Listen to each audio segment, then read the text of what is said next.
Would you like to bring a partner into your business, but you've heard the horror stories of all the divorces with partnerships that make it really tough to operate? Well, let's share a little bit of a secret about how you can bring a partner into your business if this is the right move for you. And we're going to minimize the impact of bad and messy divorces that destroy businesses. So in the old days, we had a partnership where two people decided, hey, I'm going to bring some skills and you're going to bring some skills or money, and we're going to put them together and make a great business. Well, just like marriages, these all start off great. Everybody is happy, excited, and ready to go. But the problem always comes into later on down the road. Am I being treated unfairly? Did she get more than I did? Did he not do his fair share? All of these questions start coming about, and little things pop up that make you doubt your partner. So if this were a marriage, we'd have to make decisions whether we were going to be angry and fight, or if we were going to get a divorce or separation. All of those things are terribly messy, and we want to avoid them at all costs. So let's do that with a business, and let's talk about some scenarios there. So in the business, if you decided that you were mad at your partner, you needed to leave, there was some reason you needed to exit or you had to get out of that relationship. Well,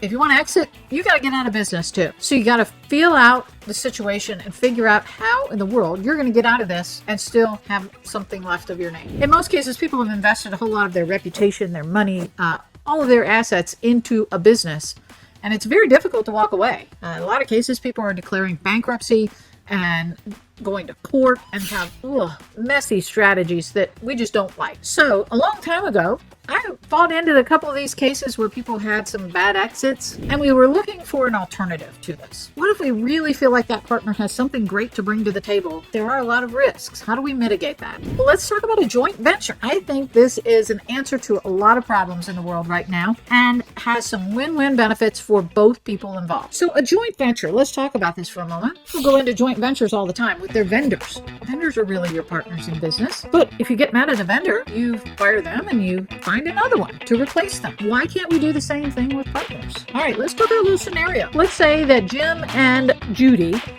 want to go into business together. And Jim is a heck of a salesman. And Judy, she has the skills to perform all the services to a T. She is the best. These two each have some valuable skills for the business. So in the old days, they would go into business together. But let's say that Judy gets tired and she doesn't want to do the stuff, and Jim's charging too little of a price for her, and they have differences of opinions. Well, their choice is to break up, and Jim will go sell something else, and Judy, if she doesn't like sales, is going to have to find somebody else to sell for her. Well, let's say instead that Jim and Judy go into a joint venture. A joint venture is like a contractual obligation to do things for people. So Jim has a company all on his own. So Jim's company has a contract with Judy's company. Judy does the services, Jim does the sales. Jim's sales company has a contractual relationship with Judy's services company, and he will sell for her, and everything that he sells, she will give him 20% of the sale price or 50% of the sale price, whatever they work out. And one day, Jim and Judy decide they don't like this anymore.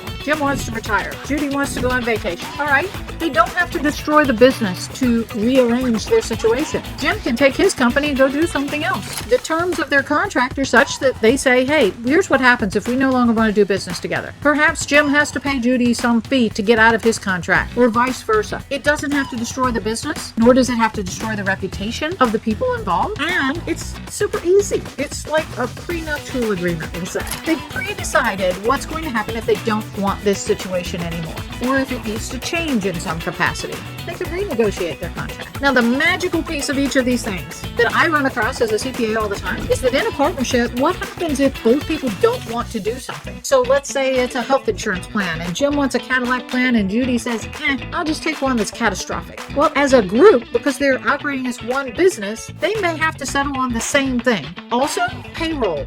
There's lots of consequences there. Retirement plans. Well, you can't discriminate and give Judy a big retirement contribution and not give Jim one.